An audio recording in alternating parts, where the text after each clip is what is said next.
Where is this going to go? I will. It'll go on one of these shelves over here. We'll work out that. You know that. We'll figure that out later. Well, I've bought these things in the past and always worked out a way. There'll be a way.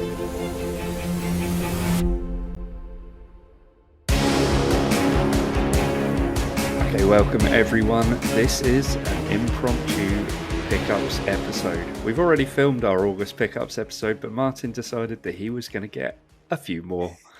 So, without further ado, Martin, shall we get into this? I don't have any, I should add. Okay, I was going to say, have you got any? Because nothing from me. It's probably a good thing. It's probably a good thing, mate, because this could go on for about an hour. This episode, and I'm sure, you know, just to break the fourth wall, as you quite rightly said, we'd already recorded our August pickups video last week to go out at the end of the month, and I said to you after we'd finished recording, Adam, I've got to calm down. I've got to calm down. There's no more purchases until after Christmas because this is getting ridiculous now. I've got a holiday coming up. I've got Echo, and then of course, what happens? Everything happens. So I'm going to start with a quick trip. All the pre-orders start rolling in. Absolutely, I'm going to get to those, but I'm going to start with a quick trip that Steph, myself, had, and so did Stu, the Universal Toy Collector, his lovely wife Georgie, to visit Adam down at Southend on Sea, and we had a really good time. We went to a couple of toy shops. Now it will surprise you to hear that I didn't actually pick anything up. And as if you watch Stu's video on this subject, I managed to spend his money, but I didn't spend any of my own. I did pick up a few items that I intended to buy for you that I actually put back after I texted you to see were you interested, and you were kind of like, well, I've got that one, and I'm not going to really start that collection yet, so I put those back. Sorry, I was just going to say one of them was a case of it's something I want, but I'm not ready to, to go down that path. It's just that's not where my focus is right now. So yeah, no, absolutely, we'll get there. You'll get there one day, but not quite now. Yeah. Well, obviously, the reason we went down there was to obviously hang out with Adam Berry, the real toy dude, one of the nicest guys in the community you're ever going to meet. He's so generous with his knowledge, his time, just everything. I mean, he's such a great guy, and as soon as we got down there, he got us a couple of gifts, and we, thank you, Adam. You didn't have to do that, mate. But the first couple of things he did was he got me these two very awesome looking Star Wars annuals, and one of them is an augmented reality annual, and I had a little play with it a couple of days ago, and it's just really cool. I've never seen an augmented reality annual before, so it's a really good bit of fun. So if you've not got one of those, check them out. They're really good. Nice. He also had a little something for you, Adam. That's cool. So yeah, how cool is that? Nice. How nice of him. Yeah. I'm not going to see you in person until Echo in October. So I'll keep this in safe hands, and I'll make sure I bring it when you come. Well, I will say thank you now to Adam, because that is very generous. Yeah. That's so kind. As I say, he's and that's not where his generosity ends. So there we are. We're in one of the toy stores that we visited, and we're having a look around, and we come to this little cabinet, and there was a big pile of Transformers 1986 Transformers stickers unopened, and I was saying to him, I used to have that album and I never finished it. I'd love to finish that one day. And then, I mentioned that I'd seen Scott Whitehouse, who's got a finished album, and he showed me it, and I was like, oh, it looked amazing. I'd love to do that one day. And I then walked around the corner and started looking at other things. Anyway, we left the store, and he came out and he said, there you go, Martin. I bought you a couple of packs of Transformers 1986 stickers. Again, thank you so much, Adam. That's so cool of you, mate. Nice. I have now decided that I'm going to buy the Transformers album, and you've also been helpful in trying to help me track down one of those, so thank you. So one of my missions for the end of this year and possibly next year will be to start and complete a 1986 Transformer sticker album. So cheers, mate.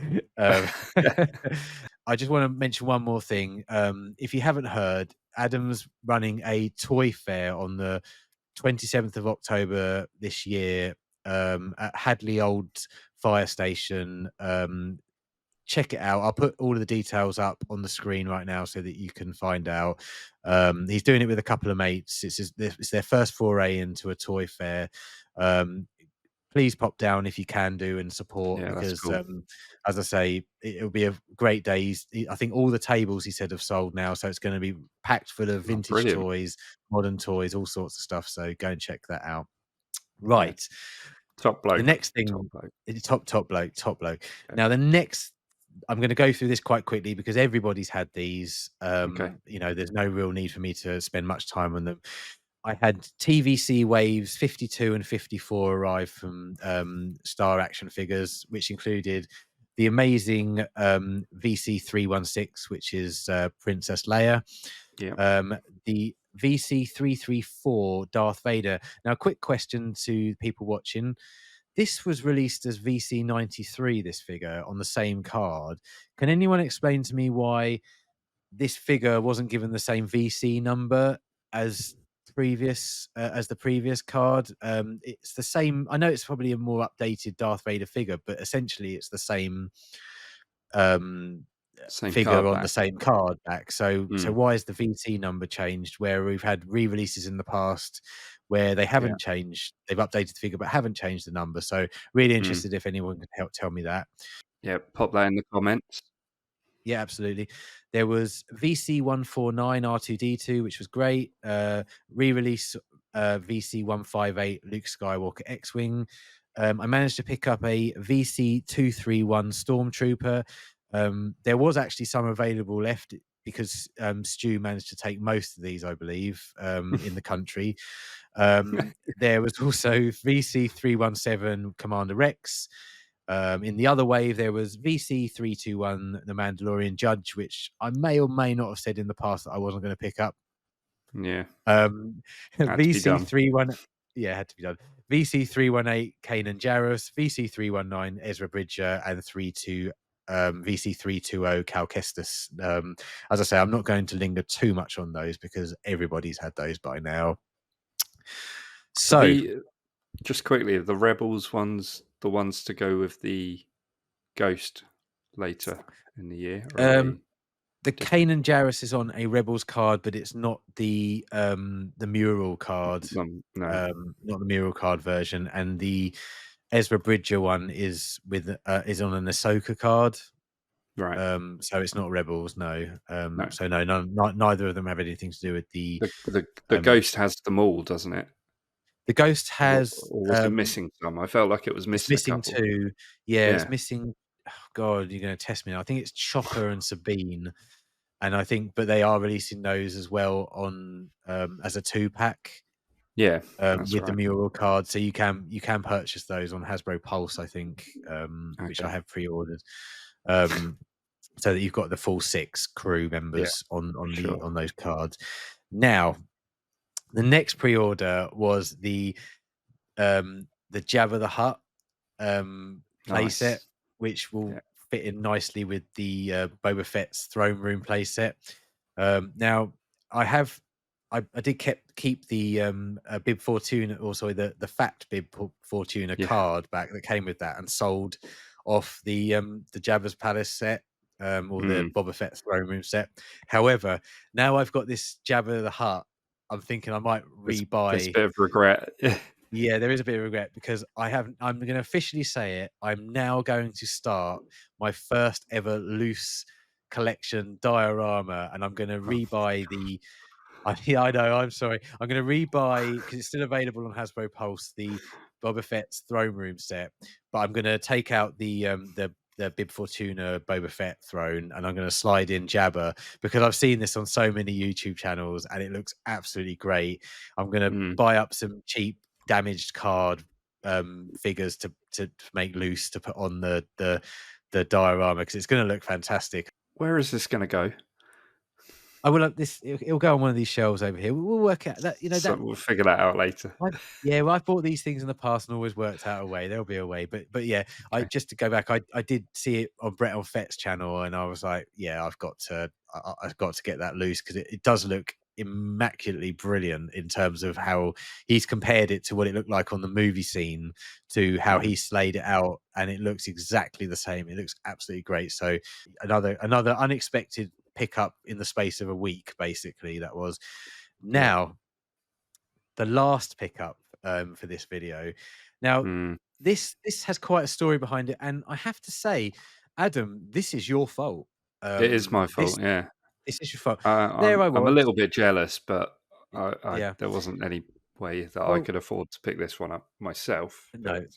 But Let's go back to a sleepy Sunday morning around about 3 weeks ago, and there I was, sat there reading the news on my iPad with a nice hot cup of coffee on about 7:30 in the morning, and all of a sudden my phone received a text message from you, and it was like, "Have you seen this?" And there was this Starspeeder 3000 that was being released for D23, and oh my god, wow! It looked absolutely incredible straight away. I was like, "Well, I need this." I didn't know anything about it, but there was something about it. I was like, "I need this in my life." It's not the sort of thing I would normally collect, but as anybody who knows me knows, I'm a huge Disney fan, and I'm a huge fan of Star Tours. Not only the new version of the ride, but obviously the original version that you and I both rode back in the '90s together. And it's basically Starspeeder 3000 with more seats. It's got all the sound effects and all the noises and all the lighting that happened on the ride back in the '90s and the '80s. It's even got an LCD screen on it that replays the entire ride. It's an absolute beauty. It's an absolute beauty because you get an exclusive carded figure of Rex in the pack, and you also get a loose Rex. That card back, can I just add, that card back is fantastic. Like, I don't think there's anything out there like it, is there? No, absolutely not. I've never seen other anything figure that's with a card back like that. Yeah. No. It's part of the Droid factory, but it's such an exclusive figure. It looks absolutely, it looks different and it looks great. But not only do you get that, which is numbered on the back, you also get a loose Rex and a loose R2D2, which you can put into the vehicle, into the Starspeeder, so you don't have to open the carded figure.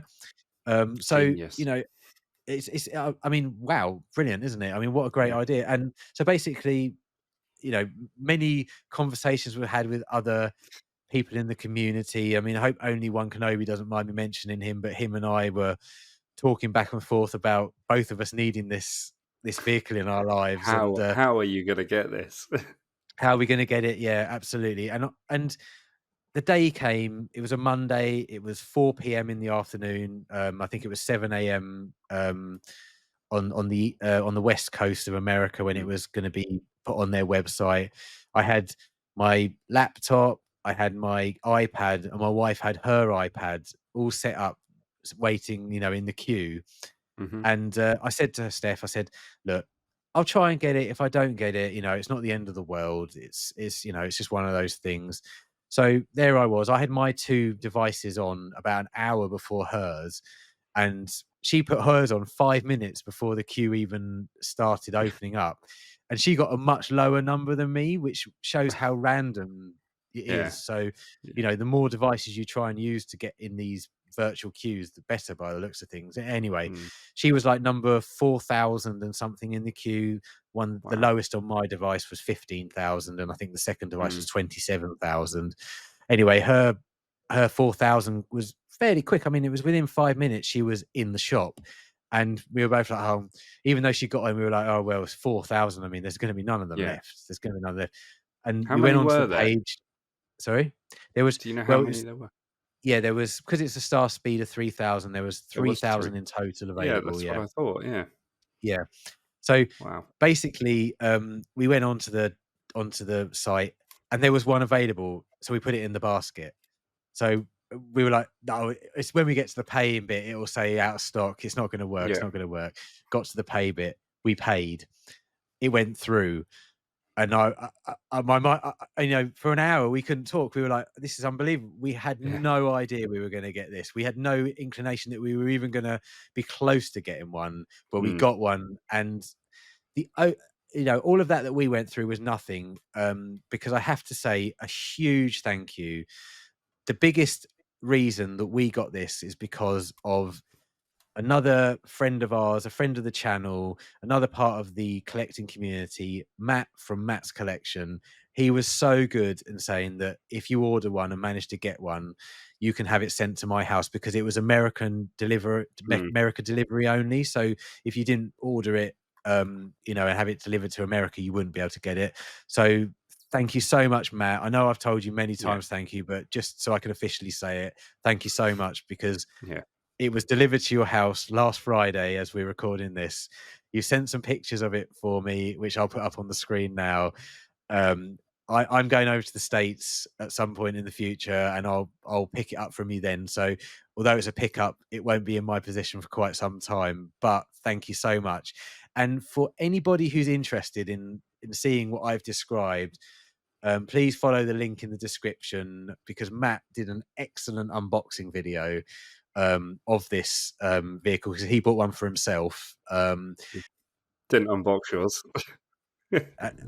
Yeah, no, it's not mine. I mean, we did joke that he'd opened mine up, and actually his is actually mine, but no, he got his own, and he edited it brilliantly, so the ride is all played in perfect order. So when you watch it on his video, it plays out like it would have done back in the 80s and 90s. So go and check that out. But once again, thank you, Matt. I've had such great pickups this year. It's been incredible, but this one is one of the best. And again, it was one of those really lucky things that we managed to get into the queue early enough and pick one up. And I'm sure Disney, seeing the popularity of these, will definitely repackage them and put them in the parks at some point. But I'm losing my voice. But what I would say is, I didn't intend to have any of these pickups as extras this month, but just the way the cookie crumbled, with pre-orders and such, and our trip to see Adam, and obviously, this amazing opportunity to pick this up from D23. It's been quite a bad month for the wallet, or a good month, or a good month. Bad for the wallet, but good for the the mental health. Potentially. I don't know. I've got a supportive wife, thank God. Thankfully, good stuff. Well, a lot of this, well, not a lot, but some of these couldn't have happened without the awesome help from everyone in the community. Really, it's such a good community to be involved in. So thanks to everyone out there, and thanks for everyone who's watched. Please like and subscribe, and we'll catch you in the next one. I'll see you later.